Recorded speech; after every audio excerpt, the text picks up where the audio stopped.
God, prepare me to be a sanctuary, pure and holy, tried and true, with thanksgiving. I'll be a living sanctuary as you. Let's sing it now. God, prepare me to be a sanctuary, pure and holy, tried and true, with thanksgiving. I'll be a living sanctuary as you.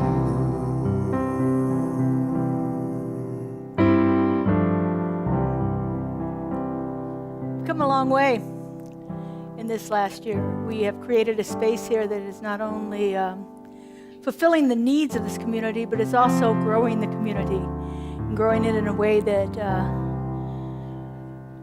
is beautiful to behold. And so I'd like to invite up our Leadership Council President, Clay T. White, to give us just a little bit of her take on our past year together. Clay T. Thank you. So I want you to know that I prepared this before I knew what Reverend Laura had prepared.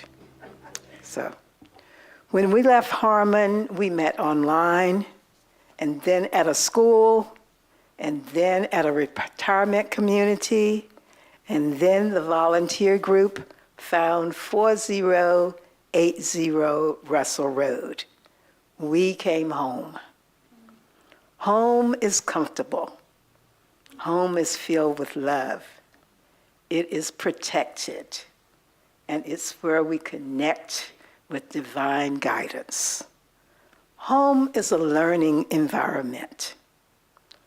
Over this year, we have been exposed to classes, and because of Reverend Laura's ideas, sacred labyrinth walks, Sunday services, parties, meetings, Wednesday night services, games, speakers, beautiful music, and spectacular special effects. It has grown into a sanctuary and allows each of us to become a sanctuary. One of my favorite songs is, God, prepare me to be a sanctuary, pure and holy, tried and true. And with thanksgiving, I'll be a living sanctuary for you. When you're truly home, this becomes possible. Prayer is the preparation to become a living sanctuary. And Reverend Laura has made this a place of prayer. I love this place. It is holy ground. So I thank you, Reverend Laura, from the depths of my heart.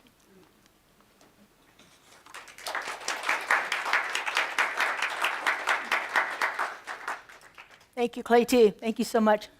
And coincidentally, it's my 3rd anniversary as your senior minister. So I started on December 1st, 2021. So yeah, the secret's out. Yep, 3 years now. It's amazing, 3 years. I can't believe it's been 3 years already. It's just something.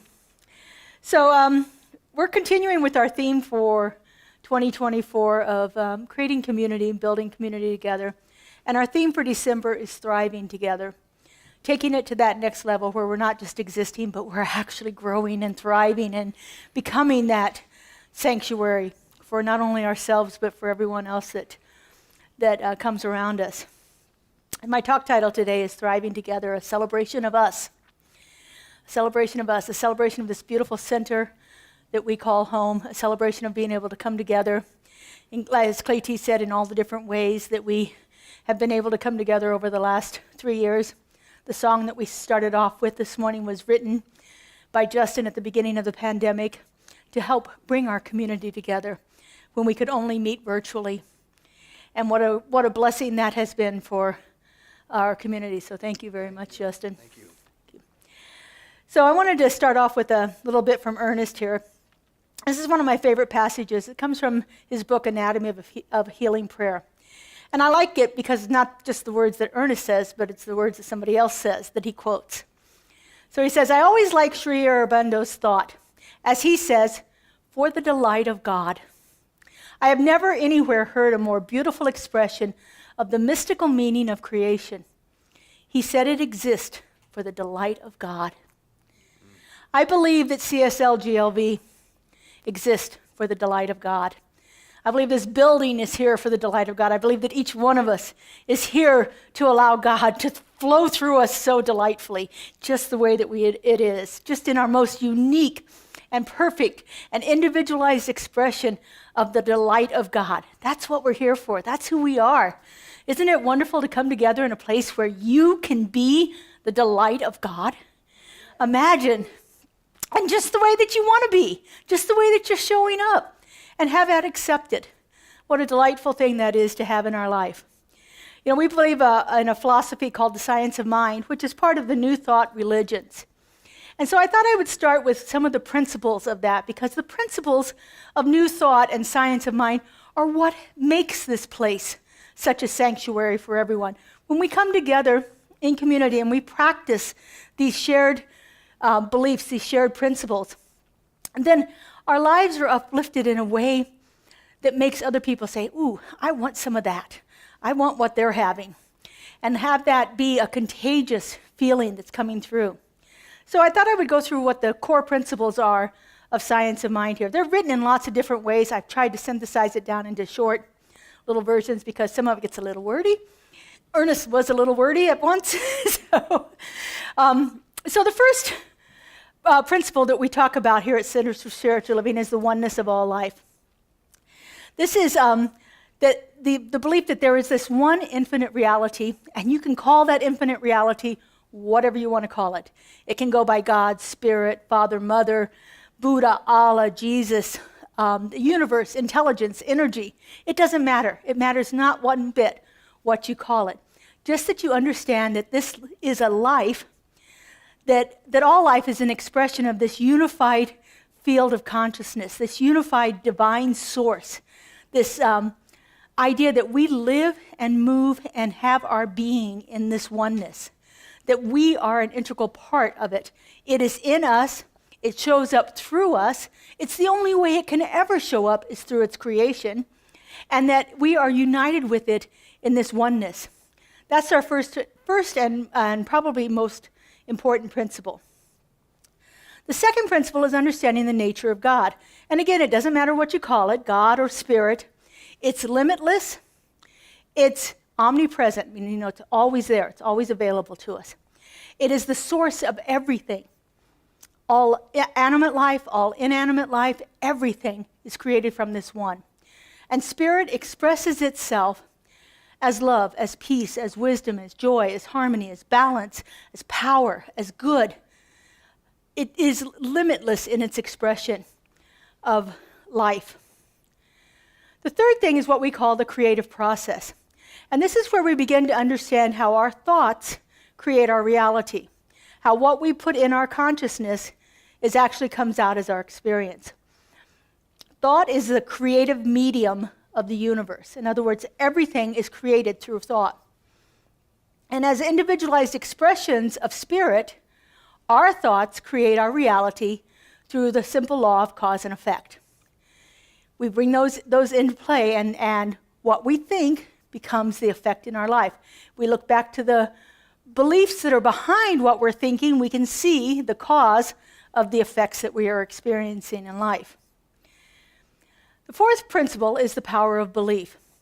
We believe that whatever we're thinking consciously or unconsciously manifests in our lives. And by aligning our belief system with spiritual truths like love and power and harmony and peace and goodness and wisdom, then we create lives that are filled with those things, filled with harmony, filled with fulfillment, filled with joy, filled with abundance. By looking at what we're believing, we can readily see what it is we're creating in our lives. And that law of cause and effect. So the law of mind, the law of creation, responds to our thoughts, our words, our feelings. And it brings into form the conditions that we set in motion through those thoughts. It's not about a punishment. It's not about karma. It's not about you did this, so you're getting that. But it's an impersonal, consistent principle. If I am thinking good thoughts, then good things are going to show up in my life. First off, I see them more often when I'm thinking good thoughts. If I'm thinking about the bad, guess what shows up? Lots of examples of bad in my life. And so I can begin to change my experience in life by changing how I think about it. The next principle is the principle of spiritual healing. All healing is spiritual because we believe that ultimately we are already perfect and whole, and there's really nothing to be healed. It's just to reveal the perfection of spirit that is moving through us. Now, sometimes we have experiences that seem to be contradictory to that. But when we align our consciousness with this divine truth, we can dissolve those situations in our lives that are causing us challenges. Now, sometimes the resolution to those situations doesn't look like what we're picturing it looking like. But we manage to get to a place where we can understand that, oh, there was something good in this after all.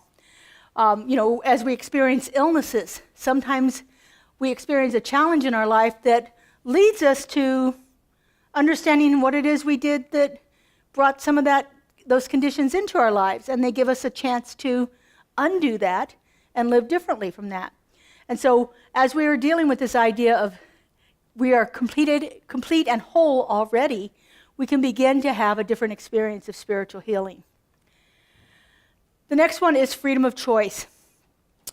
We are co-creators of our lives. We get to choose what it is we want to experience. We are endowed with free will, which is probably one of the best blessings and one of the biggest curses of our lives. We have an opportunity at every moment to decide what it is we want to experience. And so how are we deciding? Through our conscious use of spiritual principles, we can choose and direct our experiences in a way that we would rather experience than the ones that we would rather not experience. But every moment, we have choice in the matter. Ernest called this principle love and law. Love is the motivating force of the universe. Spirit so loves that it wants to experience life as each of its creation. Everything is generated and created through this power of love. Law is the principle through which it operates. The law is just the matter-of-fact way that it's going to happen. And together, those two forces create balance and harmony in our world. Love acting for the good of all, and law through which it acts begins to create a harmonious world. And then we have abundance and supply. The universe is infinitely abundant. You can look anywhere and see evidence of abundance in life. We are inherently worthy of receiving all the good that Spirit has to provide. And when we open up to the flow of Spirit, all of our needs are met in the most practical ways possible. We get into trouble when we think we are shut off from that flow of that good coming into our lives.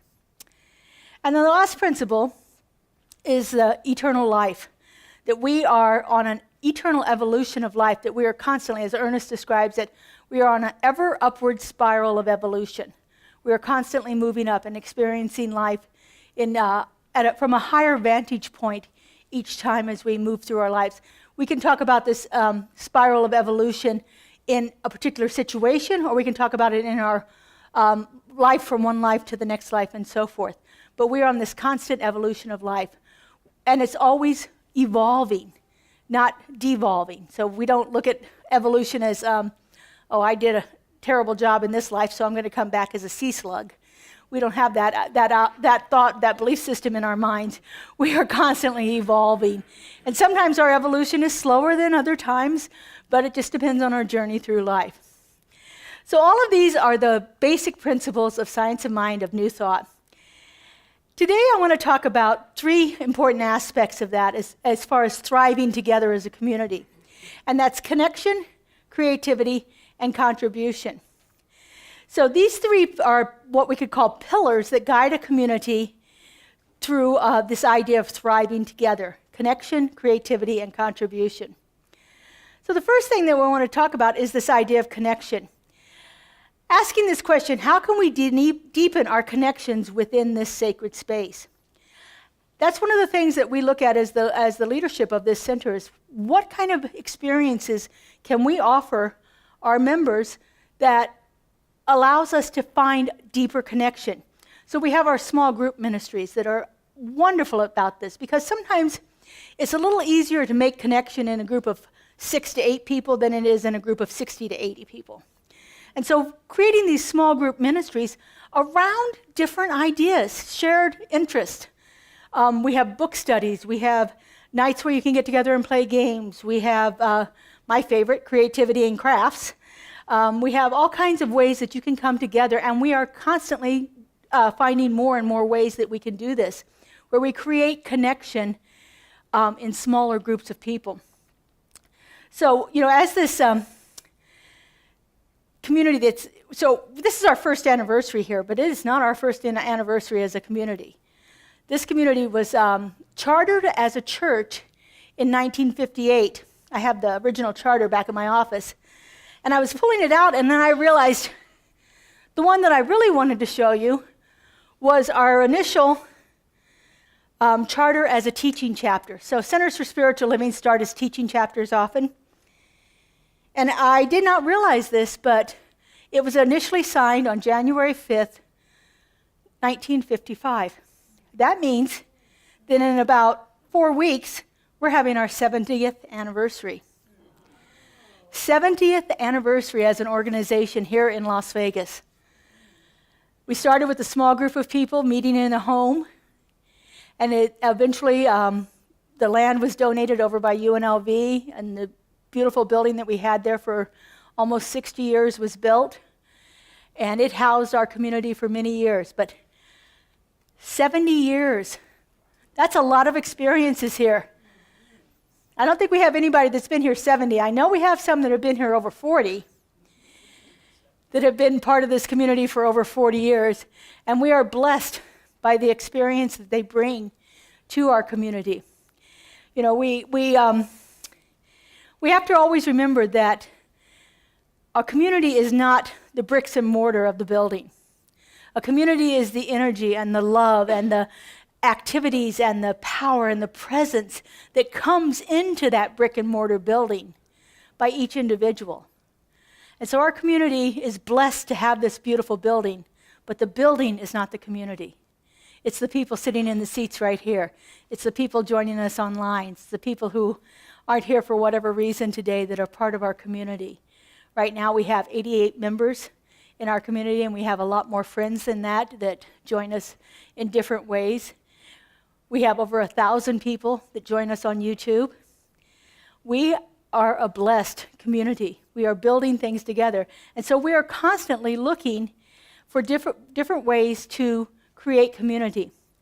One of the things, as Clayton mentioned, the labyrinth walks that we're doing. We're doing a labyrinth walk for the winter solstice on December 21st. And I know we will have people from outside of the community come here to experience the celebration of light and the labyrinth walk that we do for the winter solstice. Last year we had 69 people at our winter solstice walk, so we are blessed by that. One of the things that we do, and as I mentioned in our principles, is we believe in the power of our word, the power of our thought. And so one of the things that we do to affirm that is affirmations, is to actually begin to realize that. So I've got some affirmations for today for us to use together. So here is our first one. Let's say this together. We are one family, bound by love, growing together in harmony. We are one family. Wow. So as I said, we have a legacy of wonderful people that have been here as part of our community over the last 70 years. I don't think there's probably anybody that was originally in that group back in 1955 that's still with us today.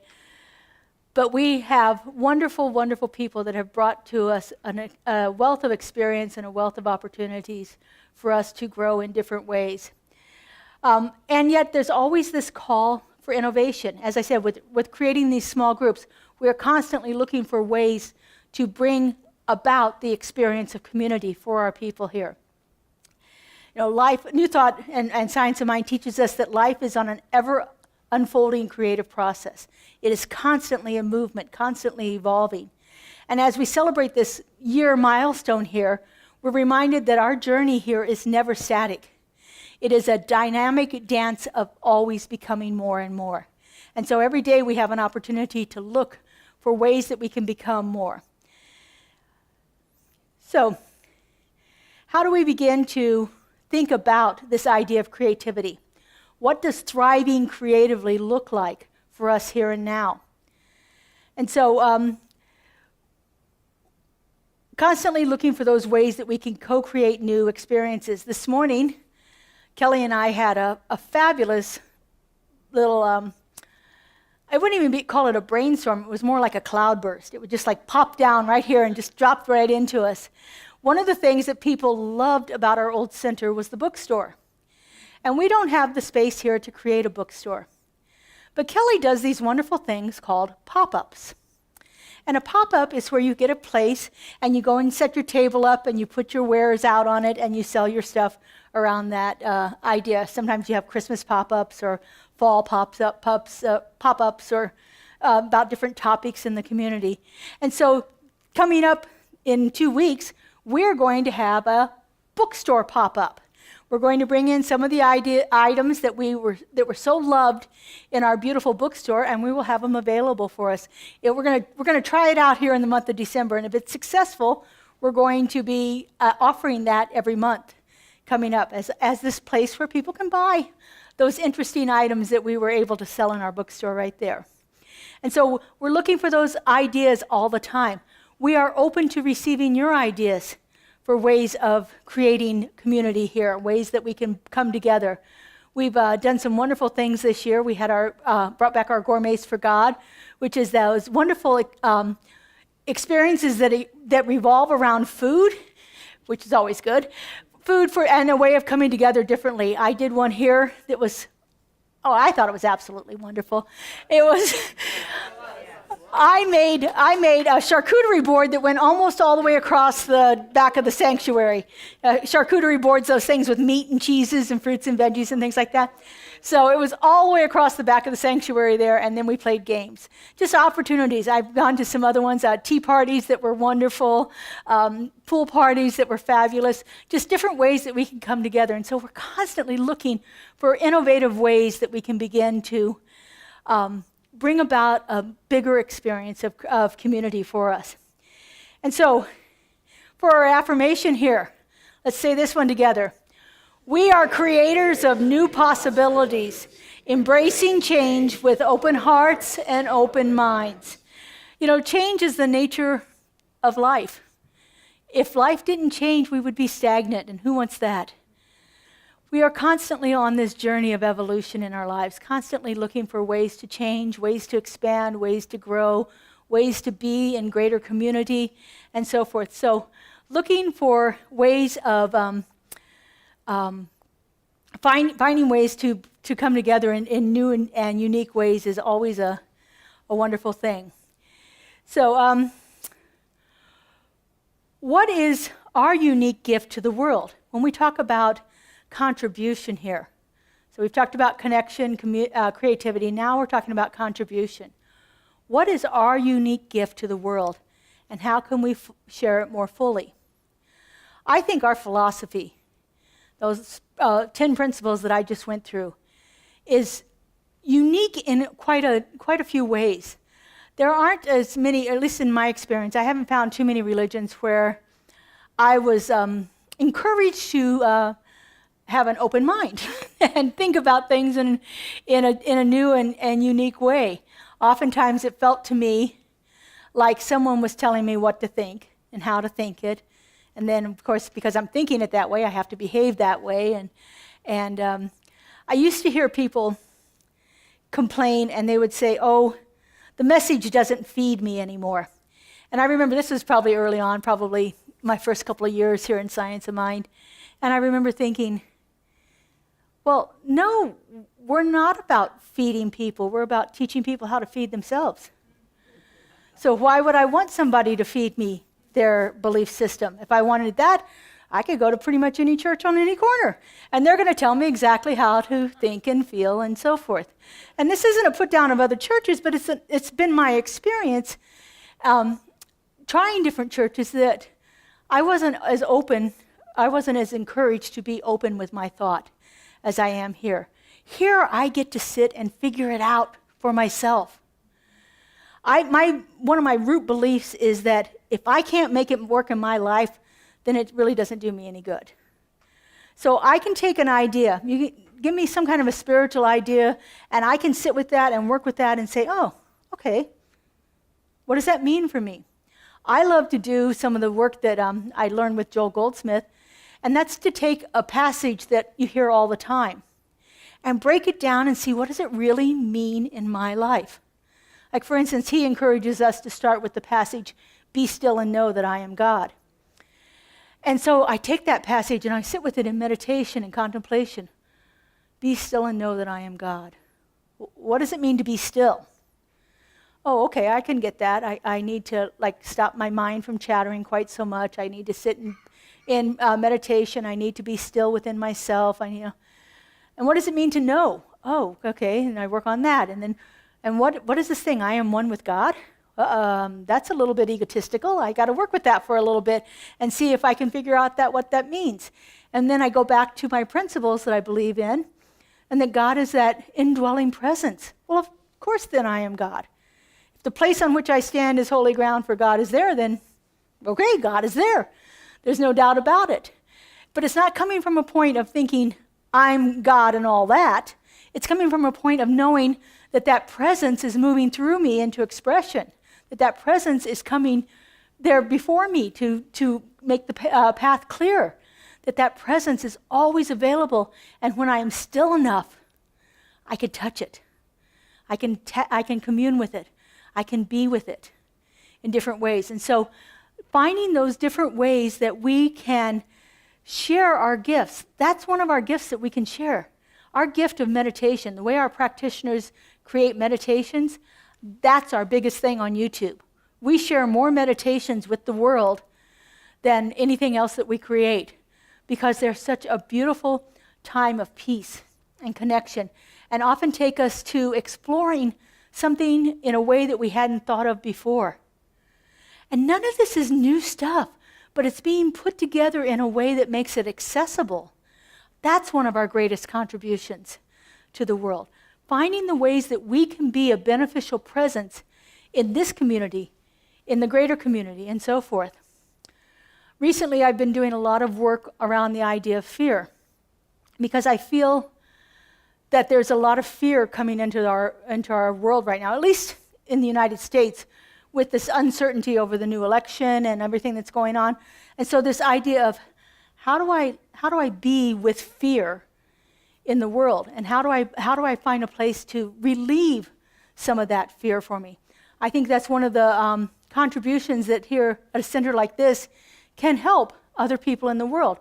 And so I'm looking at creating some book studies around some really, really well-written books to help us understand what has happened and how we've gotten to this place, and then how we can move forward to create that world that works for everyone.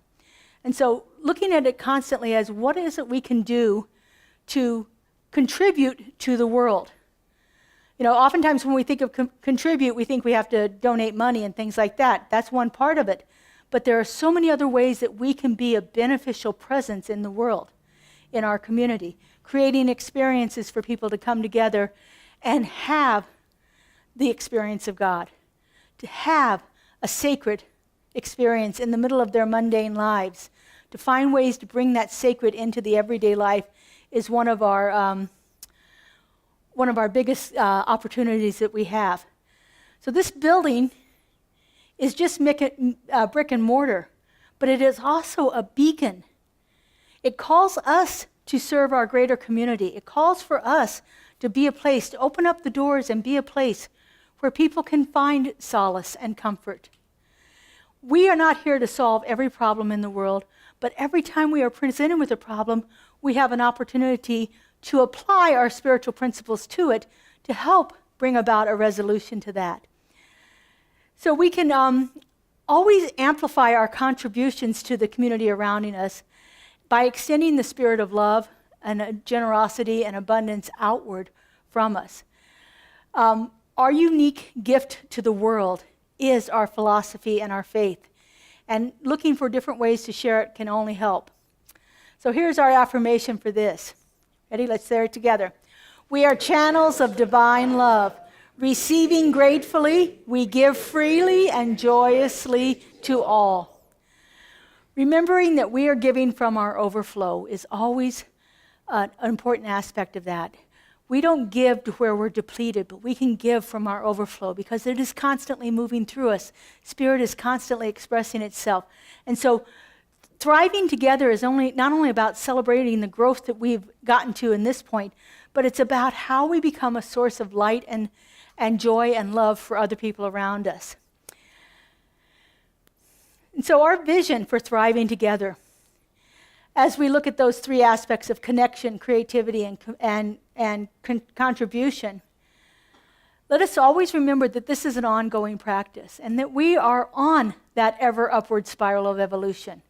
We are constantly practicing it. So today, contribution may look like this level, but 3 weeks from now, we may be able to look at it from a higher level.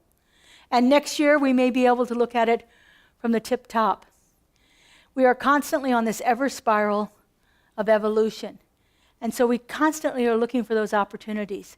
But this requires our intention, not just our attention, but our intention, our presence. We need to bring ourselves to the situation. And our willingness to grow both individually and collectively as a community. And so this first year in our new building is a testament to what is possible when we align ourselves with those divine principles.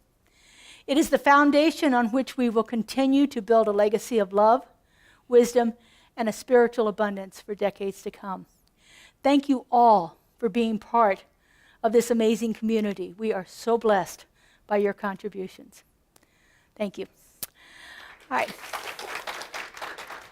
So let's take this into prayer. I invite our spiritual practitioners to stand and surround us.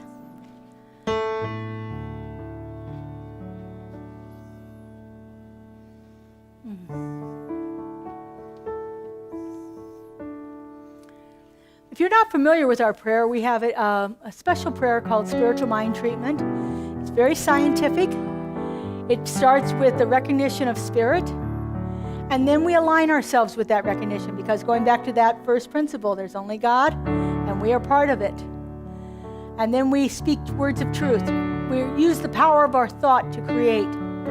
Then we give thanks because gratitude is always good. And then, knowing all of that is done, we let it go. And so if you would, just take in a deep breath. Relax yourself into your seat. Feel the seat grounding you, holding you firm and protected in this moment.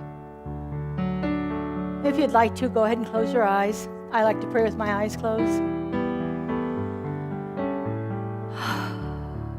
And so right here and right now, I know that there is only one. I know that this one power, this one presence, this one divine creative love intelligence has brought everything into existence. This energy is so magnificent and so filled with love that it could do nothing but create from itself. And create beautifully it has. It has created each one of us in its perfection and glory and magnificence. We are the perfection of the divine. And we are here for the delight of God. And so knowing that this is true, I speak my word. I know that this community is on that ever upward spiral of evolution. It is unfolding itself beautifully and magnificently through all of our acts, through our service to the community, for our groups that we bring together, for the classes that we teach, for the ways that we show up as community. And I know that the blessings of this connection move out from us, touching lives in ways that we cannot even begin to imagine. I know that our entire community, our entire world is blessed by what happens here in this holy sanctuary. And how good it is to know it, how good it is to feel it, and how good it is to see it happening right here and right now. And I just give great thanks for this. I am so, so grateful to be here doing the work that has been put before us to do.